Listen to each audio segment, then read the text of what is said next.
மிக முக்கியமான வழக்கான கொடநாடு வழக்கு குறித்து இந்த அரசு எடுத்துள்ள நடவடிக்கைகளை இந்த அவைக்கு தெரிவிப்பதை எனது கடமையாக கருதுகிறேன். கொடநாடு வழக்கில் இதுவரை 268 சாட்சிகள் விசாரிக்கப்பட்டு எதிரிகள் பயன்படுத்திய 8 செல்போன்கள், 4 சிம் கார்டுகள் கோவை வட்டார தடய அறிவியல் ஆய்வகத்துக்கு அனுப்பி வைக்கப்பட்டது. அவர்களிடமிருந்து 8000 பக்கம் கொண்ட ஆய்வறிக்கை பெறப்பட்டுள்ளது. சம்பவம் நடந்தபோது எதிரிகள் சிலருக்கு வெளிநாட்டு போன் அழைப்புகள் வந்துள்ளது. எனவே அதனை இன்டர்போல் உதவியுடன் விசாரிக்க வேண்டும். மேலும் சிலருக்கு இதில் தொடர்பு இருக்கிறதா என்ற கோணத்திலும் விசாரித்து வருகிறோம். சட்டம் ஒழுங்கை காப்பதில் தமிழ்நாடு அரசு வெற்றிகரமாக செயல்பட்டுள்ளது. அனைத்து விழாக்களையும் அமைதியான முறையில் நடத்தி காட்டியிருக்கிறோம்.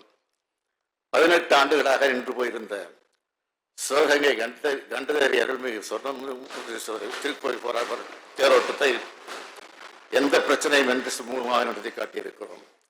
அதற்காக அந்த பகுதி மக்கள் என்னை நேரில் சந்தித்து நன்றி கூறினார்கள். 40 லட்சம் பேர் திரண்ட திருவண்ணாமலை கார்த்திகை தீப திருவிழா, 2 லட்சம் பேர் பங்கெடுத்த மதுரை சித்திர திருவிழா, 8 லட்சம் பேர் கூடிய திருச்செந்தூர் சூரசம்சாரம், 5 லட்சம் பேர் கூடிய பழனி தைப்பூச திருவிழா, 12 லட்சம் பேர் பங்கேற்ற குலசேகரப்பட்டினம் தசரா, 3 லட்சம் பேர் பங்கேற்ற வேளாங்கண்ணி தேவாலய குடியேற்ற திருவிழா, 20,000 பேர் பங்கேற்ற நாகூர் சந்தனக்கூடு திருவிழா உள்ளிட்ட பொதுமக்கள் அதிகம் கூடும் விழாக்கள் அனைத்தையும் அமைதியாக நடத்தி காட்டியிருக்கிறோம். இன்றைக்கு தமிழ்நாடு வளர்ச்சி மிகு மாநிலமாக இருக்கிறது என்றால் அமைதி மிகு மாநிலமாகத்தான் அது இருப்பதால் தான். வளர்ச்சி மிகு மாநிலமாக இருக்கிறது என்பதை இந்த மாமன்ற உறுப்பினர்கள் அறிவார்கள். காவல்துறையில் கடந்த 3 ஆண்டு காலத்தில் மொத்தம் 190 அறிவிப்புகள் வெளியிடப்பட்டன. அதில் 179 அறிவிப்புகளுக்கு அரசாணை வெளியிடப்பட்டு நடைமுறைக்கு வந்துள்ளன என்பதை அறிவிப்பதில் மகிழ்ச்சி அடைகிறேன். மற்ற அறிவிப்புகளும் விரைவில் அரசாணையாக ஆகும் என்று உறுதியளிக்கிறேன். கடந்த ஆண்டு மட்டும் காவல்துறையில் பல்வேறு சீர்திருத்த முன்னெடுப்புகள் எடுக்கப்பட்டன. மாணவர்களை பயன்படுத்தும் சிற்பி திட்டம் மூலமாக மாணவர்களுக்கு ஒழுக்க பயிற்சி அளிக்கப்படுகிறது.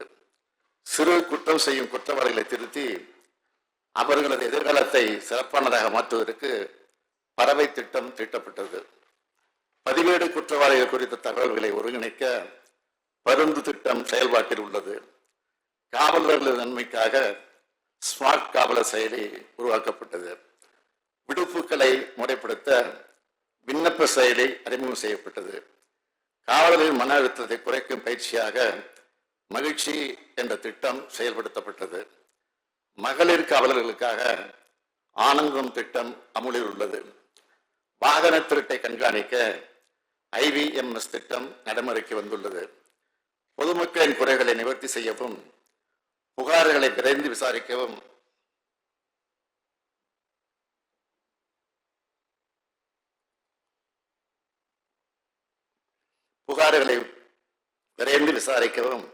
நீதிமன்ற வழக்குகளை விரைந்து முடிக்கவும் இந்த அரசு பல்வேறு நடவடிக்கைகளை எடுத்து வருகிறது. குற்றங்களை குறைக்கும் துறையாக மட்டுமில்லாமல் குற்றங்களை தடுக்கும் துறையாக செயல்பட வேண்டும் என்று காவல்துறை அதிகாரிகள் மாநாட்டில் ஆலோசனை கூட்டங்களில் தொடர்ந்து வலியுறுத்தி வருகிறேன். குற்றங்களின் எண்ணிக்கையை குறைப்பதல்ல, குற்ற எண்ணத்தை குறைப்பது காவல்துறையின் பணியாக இருக்க வேண்டும் என்றெல்லாம் கட்டளையிட்ட வகையில் சுற்றுச்சூழல் கட்டுக்குள் உள்ளது.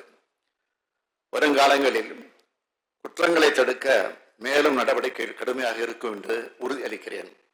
தமிழ்நாடு இன்று இந்தியாவின் தலைசிறந்த மாநிலமாக உயர்ந்து வருகிறது.